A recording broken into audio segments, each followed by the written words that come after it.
From New York City, the makers of Clippercraft clothes for men and 1,036 leading retail stores from coast to coast present the world's most famous detective, Sherlock Holmes.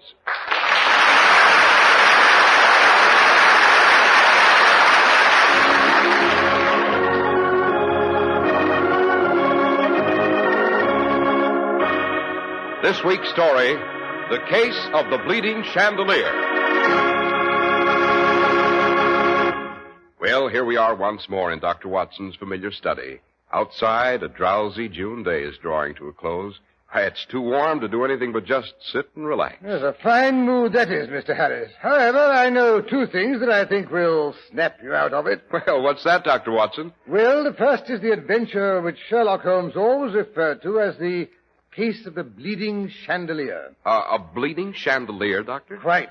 It was made of old Russian silver, and whenever a catastrophe was due to happen to anyone of the house of Mortlake, the chandelier was supposed to shed tears of blood. Well do I remember sitting in the crumbling old banqueting hall of Mortlake Castle, listening to the ominous beat of the sea on the cliffs outside and waiting for the first spatter of blood. Yes, I think that story may just possibly help to dispel the heat.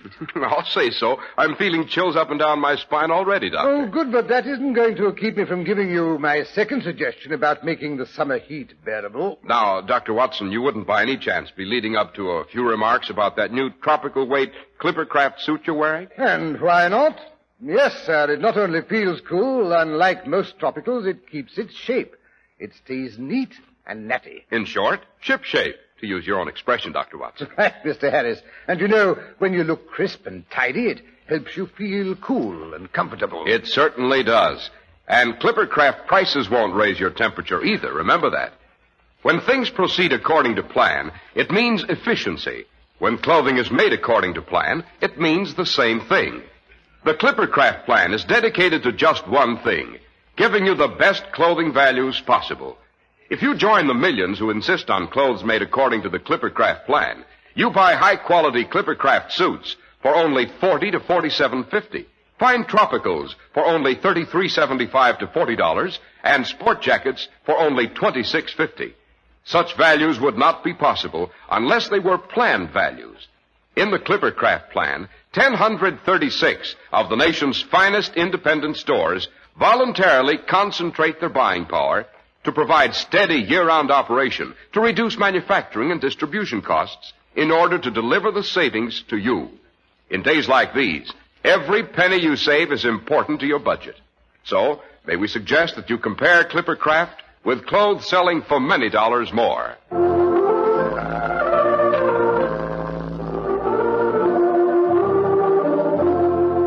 And now, Dr. Watson, back to Mortlake Castle and the chandelier that shed tears of blood.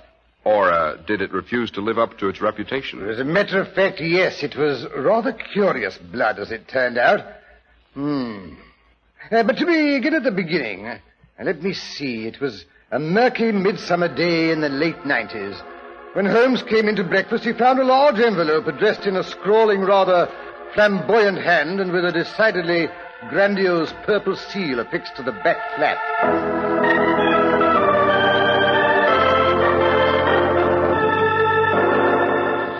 Morning, Watson. Oh, Holmes, I thought you were never going to get up. I see there's a tremendously important-looking letter waiting for you. Really? A communication from the court chamberlain, I presume, telling me I'm to be knighted. Oh, don't be an ass. What's so asinine about that? What did I do with my tobacco? Plenty of pompous nonentities without 1/10 my brains have managed to get themselves on the honours list.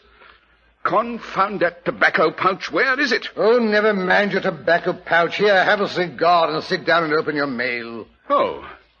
Thank you, Watson.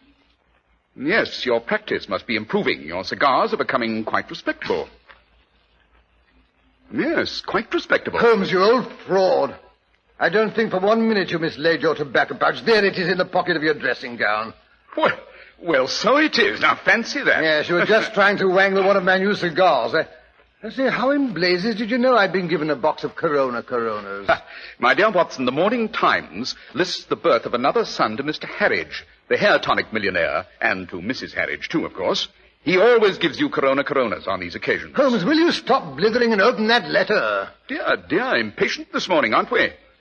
Yes, Watson, you're as anxious and high-strung as any prospective father when you think you see a new case in the offing. Holmes, will you please... Very well, very well.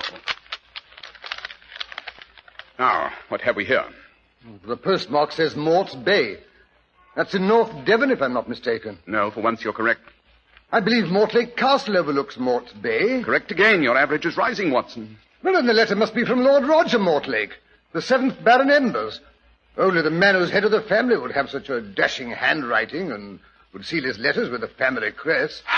Back to normal, Watson. What do you mean? In the first place, it's not the Mortlake seal. It's a much newer crest, the one invented by the late Samuel Pridgett, 1st Baron Waterhole, the ginger beer tycoon.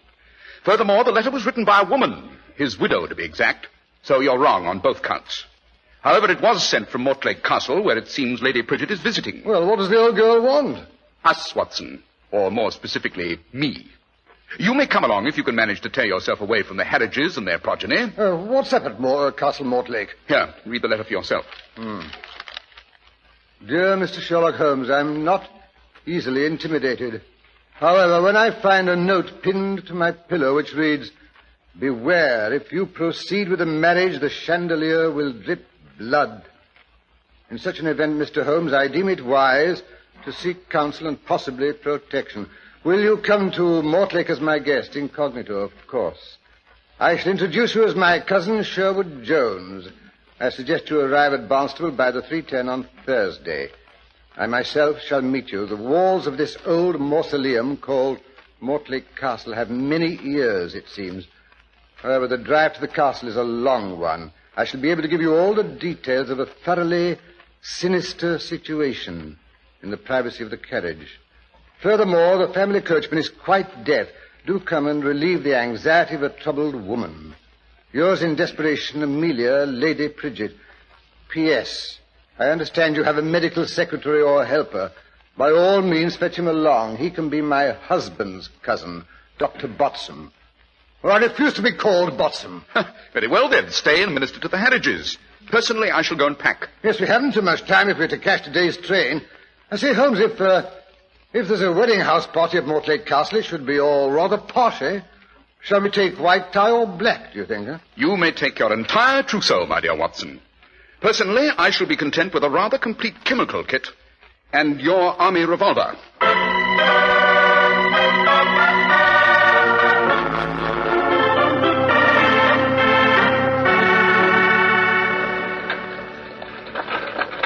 You see, these old family carriages are quite comfortable and roomy, eh, Holmes? We shall be lucky if this ancient omnibus doesn't fall apart before we return to Castle Mortlake. Yes, I gather, Lady Pridgett, that it's been in the family for some time. It has indeed, Mr. Holmes. It's the famous old Berlin in which Roger's great-great, well, I can't remember how many greats, grandfather made his famous grand tour of Europe. It took him 3 years, I believe. He even went as far as St. Petersburg. That's where the trouble began. What trouble, Lady Pridgett? Well, the young fool met a Princess Olaf and fell head over heels in love with her. It seems she was a favorite godchild of Catherine the Great. Lord Mortlake managed to marry her, and they returned to England with an enormous Russian wolfhound and that cursed silver chandelier in this very carriage. This chandelier, I take it, Lady Pridgett, is the same one which is now supposed to drip blood whenever there's to be a catastrophe of the Mortlake family. That's right, Mr. Holmes. When is this colourful phenomenon first supposed to have occurred? Well, it all began with the death of the Russian princess herself. She had a bit of a temper, it seems. No one could polish her silver chandelier to suit her. She had the habit of hitting anyone who didn't please her with a nasty little riding whip. One morning there was a new red-headed girl up on a ladder working away at the silver chandelier when her ladyship swept into the banquet hall. One look and the Russian burst into her usual torrent of rage. She hit the redhead across the face. Now it so happened the girl was Irish. And if there's a stronger temperament in this world than the Russian, sure it's the Irish. Right you are there. Well, Bridget or Nora, or whatever her name was, snatched the little whip from her mistress's hand, and then looking her straight in the eye, she laid on her the terrible strangler's curse of Donegal. Then she strode from the room and slammed the great door after her. Good for her. The Russian could be heard screaming that she'd polished the chandelier herself. They heard her bolt the door. All afternoon, she could be heard laughing and singing wild Cossack songs. As evening came on, the singing ceased. The Russian princess didn't appear at the supper table, but no one dared go fetch her. As the evening wore on, her wolfhound began to whimper outside the locked door. Shortly before midnight, he started to howl. Finally, Lord Mortlake could stand it no longer.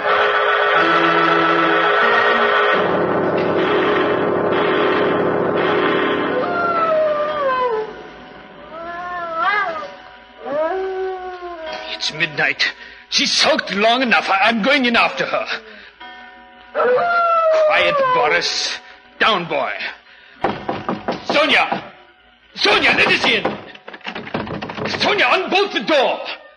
Sonia! Confound the woman. We shall have to break in the door. Boris, stop that. Door's heavy. We need a battering ram. Bring that long bench. That's it. That should do the trick.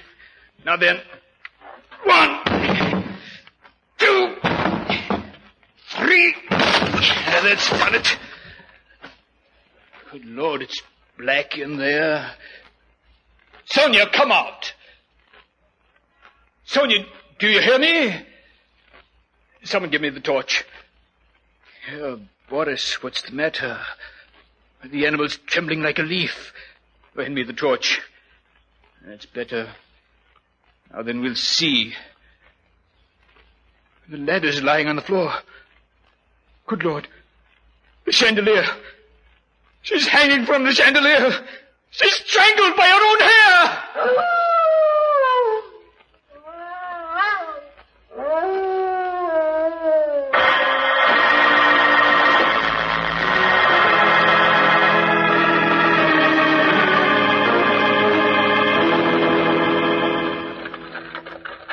Well, that was the end of the Russian princess, Mr. Holmes. Of course, she had thoughtfully provided the Mortlake's with an heir before her fatal accident. Consequently, there is a streak of violent Russian blood in the present inhabitants of Mortlake Castle, I take it. Right, Mr. Holmes.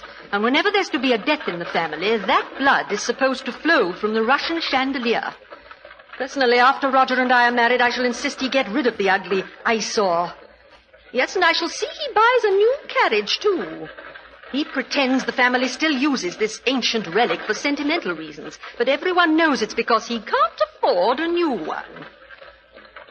Well, you look shocked, Dr. Watson. No, not at all. To be brutally frank, gentlemen, it is the accepted opinion in all the drawing rooms and public houses of Devonshire that I am marrying Lord Roger Mortlake for his social position, and he is marrying me for my money. Well, I'm sure that... Well, they're wrong, Dr. Watson. Roger and I have been in love ever since we first attended Miss Hermione Tilsbury's dancing classes. We should have been married 20 years ago, but his father broke off the match. You see, we were both as poor as church mice, and it takes a whacking amount of money to run Mortlake Castle. One of the blessings of being nobody, Holmes? You can marry to suit yourself. Don't interrupt, Watson. The irony of the situation, Mr. Holmes, is that Roger was persuaded to marry one of the Burdock girls, whose father was supposed to have quids. The father managed to go through his fortune shortly afterwards and died bankrupt. Poetic justice, Holmes? I, on the other hand, married Henry Pritchett, a jolly, good-natured little man with no prospects whatever, and he up and acquired millions. Dear Henry, we had a very pleasant life together. So now you're determined to marry your first love. We females are curiously single-minded creatures, Mr. Holmes. It's always dangerous to frustrate a woman. Quite. Tell me, Lady Pritchett, is there anyone at Mortlake Castle who's opposed to your marriage to Lord Roger Mortlake? Quite a few, I should imagine, Mr. Holmes. The First Lady Mortlake's personal maid, old Buffon. She glares at me as if I were a mongrel that had wandered in off the streets. And James, he's Roger's son. He resents the fact that we didn't wait at least 2 years after his mother's death. The girls, I must say, are more realistic. Possibly because they realize my money will buy them quite a few social opportunities they should not otherwise enjoy. Yes, on the whole, I have more respect for James's attitude. Although I shall pay it no heed, mind you. I quite understand. And then, of course, there's Hubert. He's Roger's younger brother, still a bachelor at 57. He's the only one that's really enthusiastic about the match. But then I've always been able to wind Hubert around my little finger. Even more easily than Lord Roger? Oh, good heavens, yes. Roger's a mule. And besides that, he has principles. He absolutely refused to run away with me 20 years ago, and I had the devil of a time persuading him to propose after we were both free again. He has scruples about accepting my money, it seems. I finally pointed out that it was pure selfishness. He might enjoy being a pauper and watching Mortlake Castle crumble over his head, but was it fair to the children? And that persuaded him? Well, of course I was wearing my new Paris shirtwaist at the time, the one with the peekaboo bodice. I see. Oh, by the way, that reminds me. I must warn you about one thing, gentlemen. There's to be the usual big wedding rehearsal dinner at the banquet hall tonight. The Mortlakes are great ones for drinking toasts. Oh, bridal champagne and all that, eh? Jolly, eh, Holmes? Champagne, my foot. At Mortlake Castle, toasts are drunk in Mortlake mead. The recipe for it goes back to their Saxon ancestors. Look out for it, I warn you. It's liquid dynamite. Ah, yes, mead, or metheglin, to use the ancient term, was a drink supposed to promote health, long life, and vitality. It's made from honey. I'm a bit of a bee fancier myself, you know. Oh, then you'll have something in common with Hubert. He takes care of the bees at Mortlake. Won't let anyone else go near the hives. Not that anyone wants to, heaven knows. The bees at Mortlake are notoriously short-tempered. Interesting. I shall see if I can't persuade Hubert. Oh, dear. Oh, what's up? Something's frightened the horses. Oh, dear. Look, they're running away. No, the coachman has them under control. He stopped the carriage. What's the trouble, Benjamin? Oh, dear, I keep forgetting he's deaf. He's getting down off the box. Mr. Holmes, there's something lying in the road up ahead. The driver's gone to investigate. It's getting so dark, I can't wait. Watson, you stay out here with Lady Bridget. I'll go and see if Benjamin needs help. Wind rising. That pounding up ahead, that will be the sea. Must be close to Mortlake Castle. Yes, let's see what we've got. Lantern! Benjamin, give me the lantern. A sheep. Quite dead. Still bleeding. Nasty series of gashes across the throat. There be evil coming to Mortlake. It's a sign. When that Russian ghost dog comes back and kills a sheep, it's a sure sign. Mark my word, tonight the chandelier will drip blood.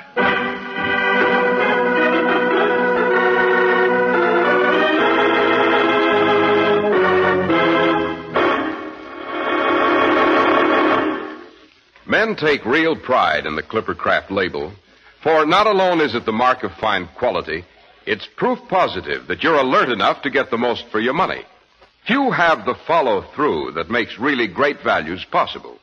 The famous Clippercraft plan, our follow-through, literally assures you of satisfaction. Through it, you get the benefit of great savings made by the fact that 1,036 of the nation's finest independent stores from coast to coast have voluntarily concentrated their buying power.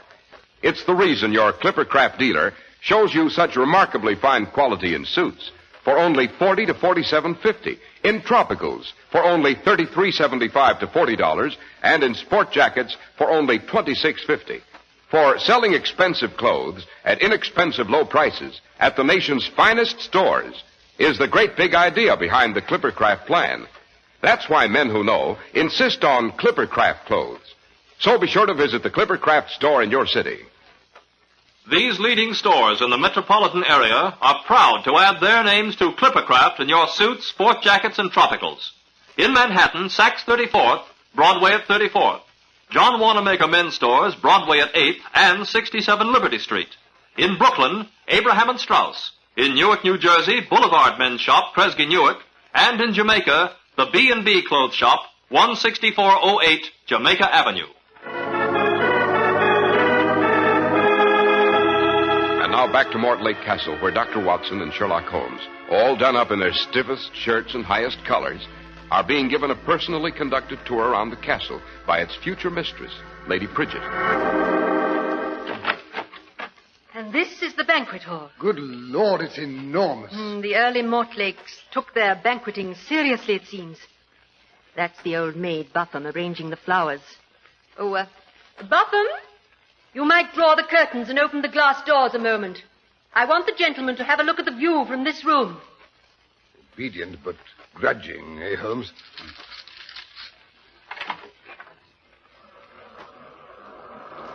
The surf sounds ominous.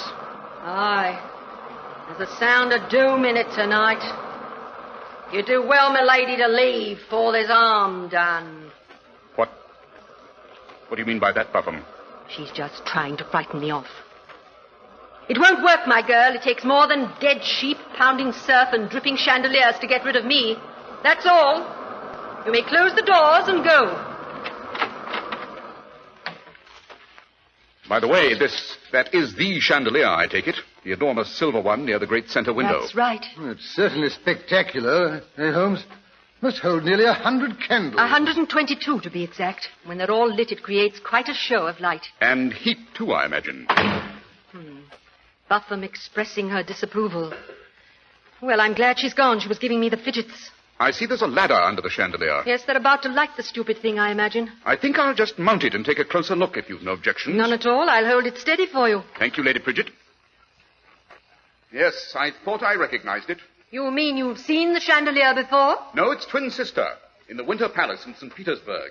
It's supposed to have been made for Catherine the Great to eliminate any suitors who had lost their charms. What do you mean by that? Both chandeliers are hollow.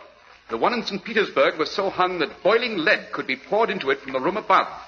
It eventually found its way out of the mouths of these little silver dolphins and poured itself over the guest of honor seated below. Yes, mouths of these particular dolphins seem to be stopped up, however. Well, thank heaven for that. Oh, balderdash. That chandelier doesn't reach to the ceiling. It's too high up. It's hung to a great hook by a long velvet cord. Yes, the cord looks rather frayed. Furthermore, there's no room above this. Nothing but that vaulted ceiling up there. Oh, if you think anyone can make the chandelier drip blood by crawling around on the roof, you're very much mistaken. Yes, it doesn't seem very practical. Who is due to sit at these places directly below the chandelier, Lady Bridget? Why, that is Roger and I suppose. It's the head of the table, you know. Yes. Now, suppose we shift things around a bit. Help me, Watson. I hope. If we pull the table to one side... a little further, Watson. That's better. Yes. Now, if you'll seat Watson and myself to your left, Lady Bridget. Now we'll be directly under the chandelier. I say, Holmes, do you happen to... Quiet, Watson. Someone's coming down the hall. Ah, there you are, Amelia, my dear. Roger's looking all over for you. They're having sherry in the pink drawing room. Oh, we'll go right along, Hubert. Thank you for telling me. I was just showing my cousins the chandelier. Oh, how do you like the old monstrosity? To be quite frank, I don't. Neither do I. Oh, well, I came in to light the candles on the silly thing.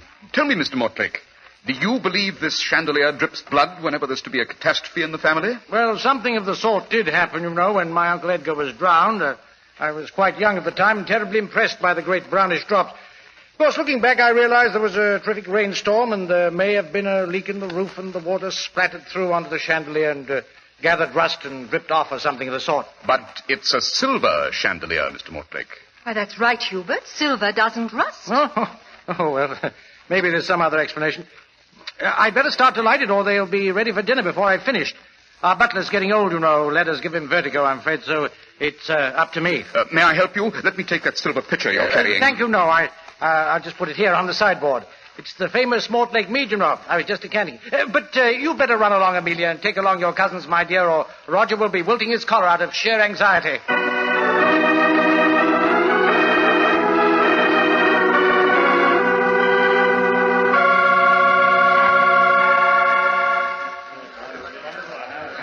I say, Holmes, I hope you don't have to drink many more toasts.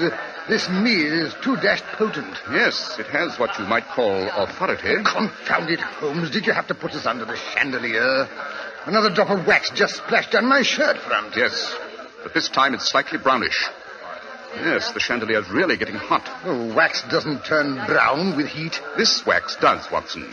It's beeswax. Beeswax? Yes, but the candles are tallow. Interesting. Very interesting. What's so interesting about it? Oh, confound it, there's another blob on the back of my hand.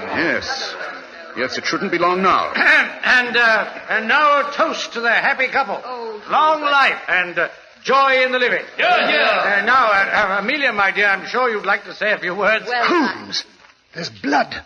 Blood dripping on the tablecloth. Oh, look! The chandelier is bleeding! The chandelier!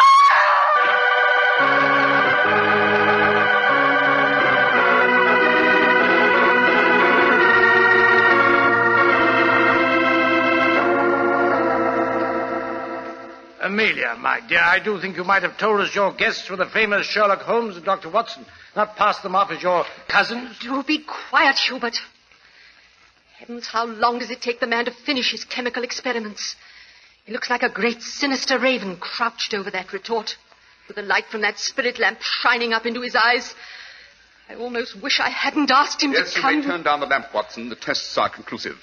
Mr. Holmes, is it blood? It is blood, Lady Bridget. Oh, dear. Not human blood, however. Sheep's blood. As a matter of fact, it's blood from the same sheep we saw on the road this evening. More blood from that sheep is spattered here on this mackintosh I found rolled up in a chest in the front hall. Roger! That's your mackintosh. Don't be alarmed, my dear Lady Bridget. Your fiancé hasn't stepped foot outside all day. The polish on all of his boots is quite untouched. The polish on Hubert Mortlake's brown Oxford has been splotched, however, by blood. Sheep's blood. It's quite easy to borrow a mackintosh, you know. Shoes, however, aren't so adaptable. You mean Hubert is responsible for the gory chandelier? What? Yes, Hubert. You filled the hollow interior with sheep's blood from that silver pitcher when you came in to light the candles. But why didn't it drip through at once? Because he had stopped up the silver dolphins' mouths with beeswax, which only melted from the heat of the candles after they'd been burning for some time. I suspected Hubert was up to something the moment I discovered the dolphin's mouth had been stopped with beeswax. Hubert, why did you do it? Because I've always loved you and hated Roger. I was glad when Father made him marry that ugly Burdick girl. But you wouldn't look at me even then of me. Well, I made up my mind he'd never get you, never. And now I've lost. Out of my way! Everything's lost! He's running along the tabletop. Stop him! The chandelier! He's swinging for the window! Hubert, look out! You'll crash! The rope's broken! The chandelier and Hubert, they've crashed through the window! Gone over the cliff. He'll be pounded to death on the rocks. I'm afraid so. I warned you, milady. I said it was the sound of doom.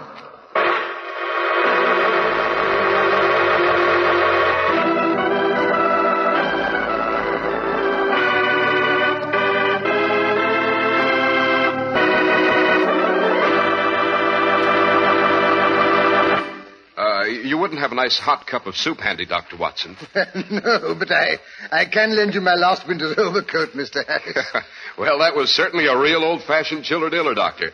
But now, could you give us a hint about next week's story? Well, let me see now. Next week is the last broadcast of the season, Mr. Harris, so I think I'll pick a good old-fashioned hair-raiser. Fair enough. Yes, I think I'll tell about a double murder that occurred in Ronda's circus. It concerned a clown and a savage lion and a certain strong man whose courage failed him at the crucial moment. Holmes always called it The Adventure of the Veiled Lodger.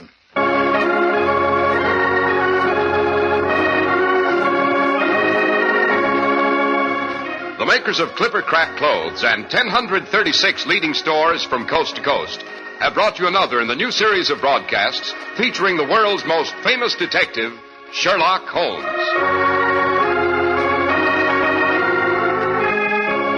Our stories are based upon the character Sherlock Holmes, created by Sir Arthur Conan Doyle. Sherlock Holmes is played by John Stanley, Dr. Watson by Alfred Shirley, and the dramatizations are by Edith Miser. Sherlock Holmes is produced and directed by Basil Lochran, with special music by Albert Berman.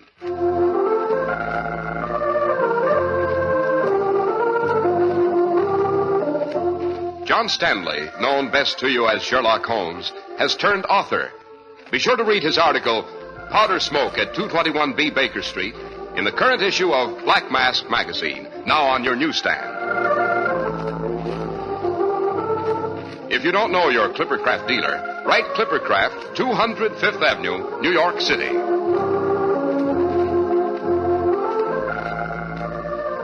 Be sure to listen next week to Sherlock Holmes in The Adventure of the Veiled Lodger.